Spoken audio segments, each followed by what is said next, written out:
good, YouTube? How you living? Today we're supposed to be watching 3 disturbing real basement horror stories because I just recorded a video that did not record all the way. For other YouTubers that are watching this, y'all know exactly what I'm talking about because y'all have this done before and it is so demoralizing. But, how y'all doing? Can I check this on camera? Huh? Can I check this on camera? Drink what you want. I will make sure. Natural oatmeal. Enriched. Send your boy a check. Alright. Hope you guys are doing great. Hope you guys are feeling great. Feeling good. Like a double XL freshman. Who did I hear that from? I think I heard that from Swag. But it was catchy. So shout out to you, homie. But if you're new to this channel, click the annotation down below. Because you already know your support is greatly appreciated. Without further ado, is by Mr. Nightmare. Don't watch him by yourself. Because this dude has a knack for having a really good voice for scary stories. If you want to watch more of his videos, the link might be in the description down below. I don't know. Probably won't put it down there because I'll forget or I'm just too lazy. Y'all can find it yourself because I just said Mr. Nightmare. But I digress. Give your boy a check.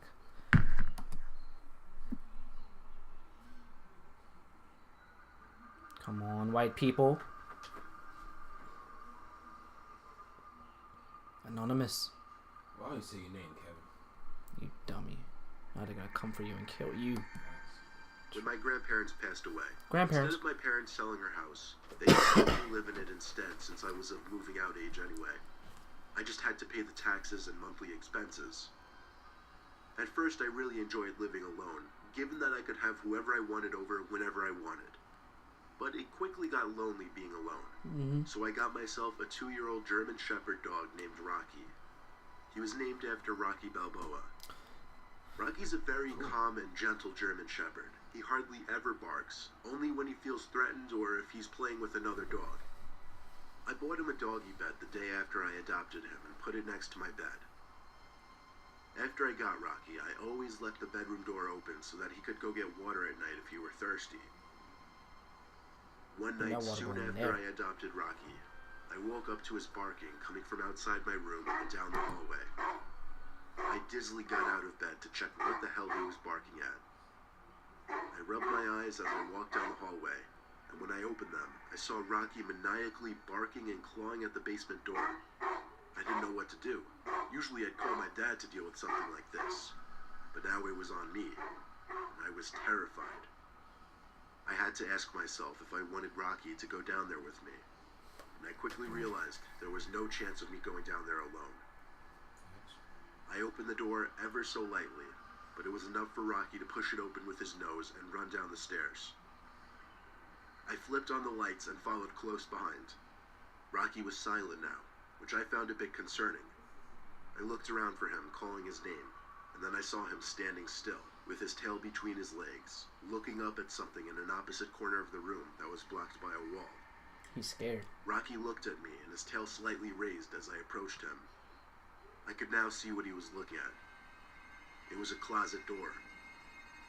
Rocky's apparent bout of confidence was obviously short-lived, and he seemed to be back to his calm and timid self. All that was passing through my mind at that moment was, do I dare open this closet door right now? And who or what could be in there? I didn't know Rocky too well just yet, but I had a feeling he wouldn't attack whoever or whatever was in there. Alright, what would y'all do? Offer it. Let's say if y'all there right now by yourself. You can't leave because you know a person might come back and get you. Would you? I might call one of y'all, or both of y'all at least. Cause I'm keeping my eyes right there. Like Yeah, that. I'm standing right there. Right there. I'm standing right there, and I'm like, first off, I'm always gonna bring my phone with me. Facts. So I'm standing right there.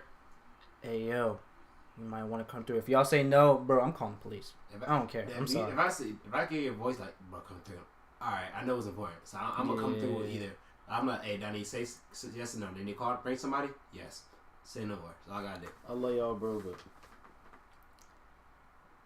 if it's some weird stuff like this going on, I might not make it. Y'all be like, come through. What? Alright, that's just your little. Nah, that's messed up. Hey, bro. No, that's messed up. Hey, Because, hey, bro, hey, I'm thinking if my nigga calls me and he's like, "Oh, bro, there's something down here."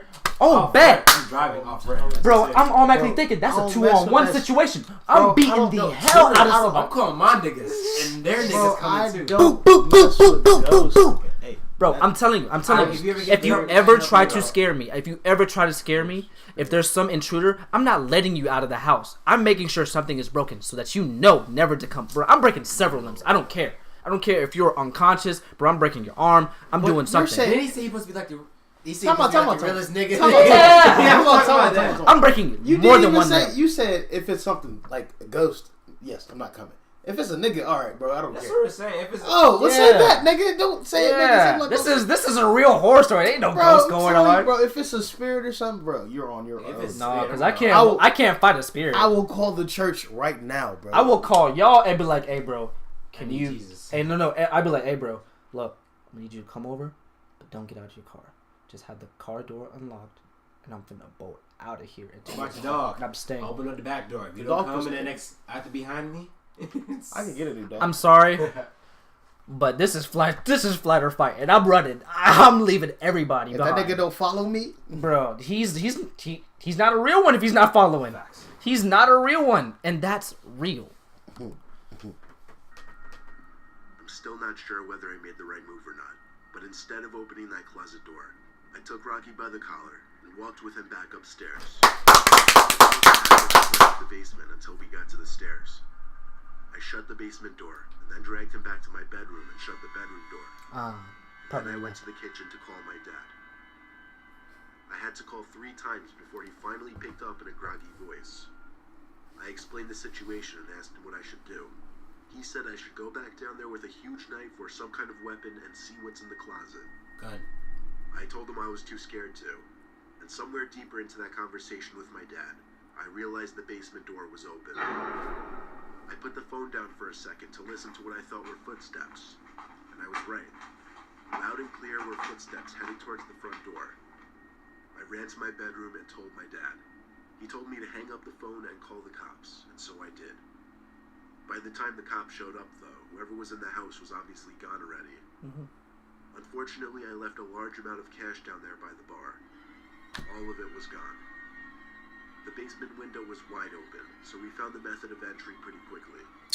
Just turned out to be a break-in burglary. bro, you just got joked. That's all. Yeah, bitch. I would have stayed there. Called somebody. No, I'm still moving. I'm sorry. I'm moving, yeah, but I'm saying that he's calling somebody. This story took place just 2 weeks ago. I've always had a fear of basements since I was a kid.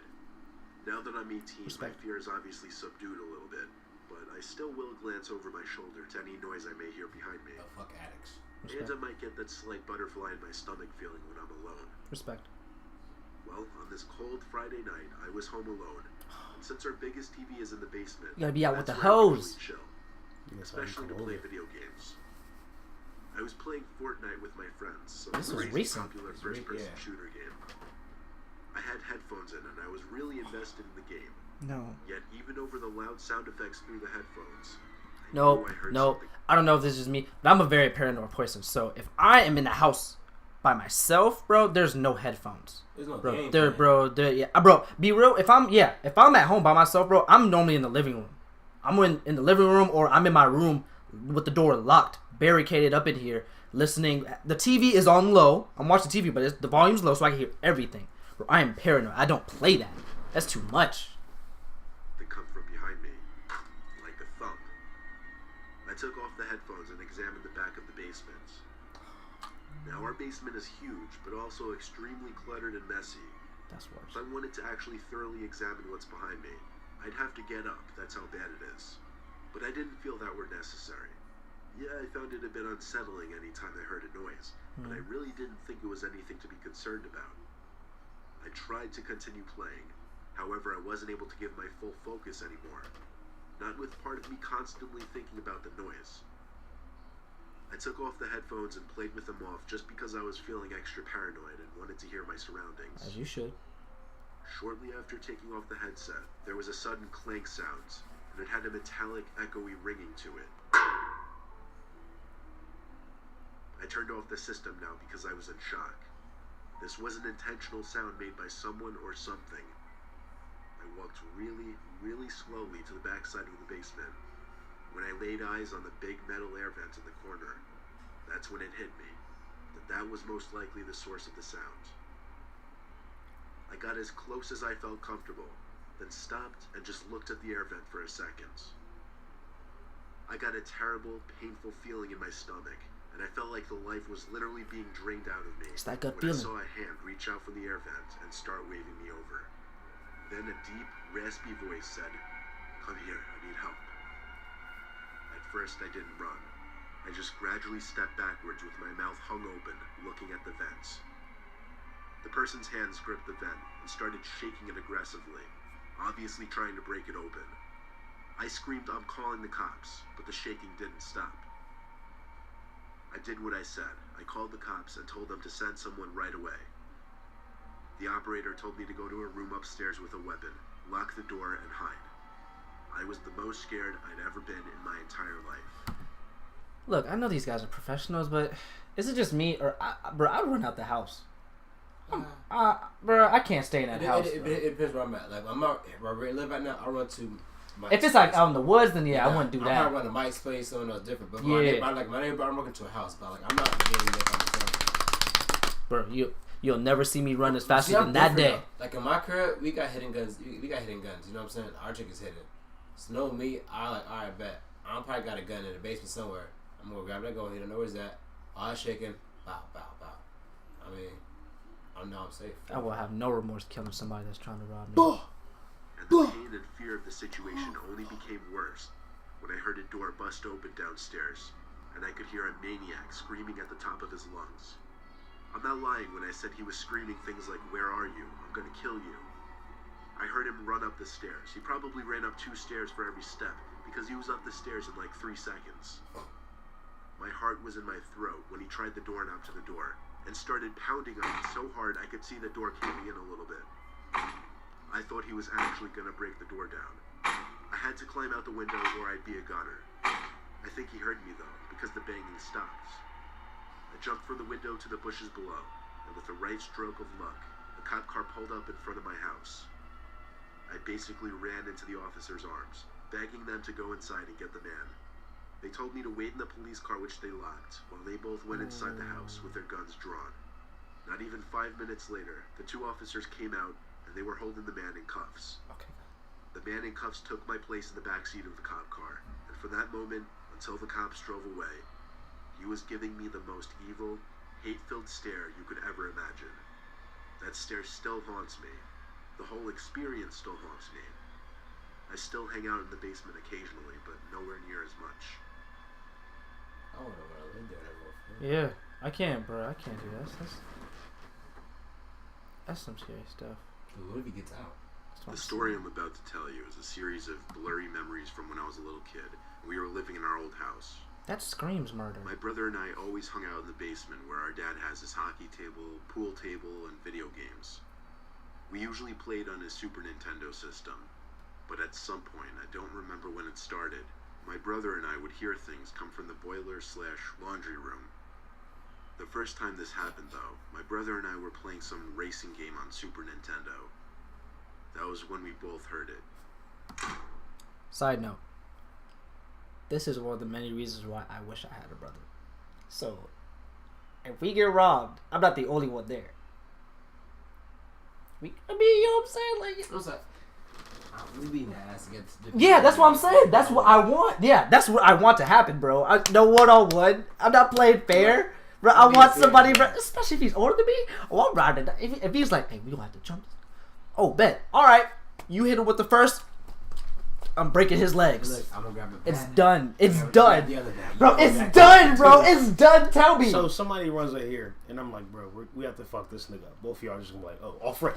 Off rip all my life. Off my life. I'm grabbing the nearest thing for it. Don't play me like that, because I will do it. Bro, do you know how much my confidence... I'm gonna have fun. My confidence shoots up, bro. There's 3 niggas. If he steals one of us, there's 2 left. No, I'm gonna be honest. If I see one of y'all fight, I'm like, oh shit, I gotta fight. My niggas fight. I gotta fight. To be honest with you, I mean, look, if I put this in one of my hands, it's a wrap. Hey, look.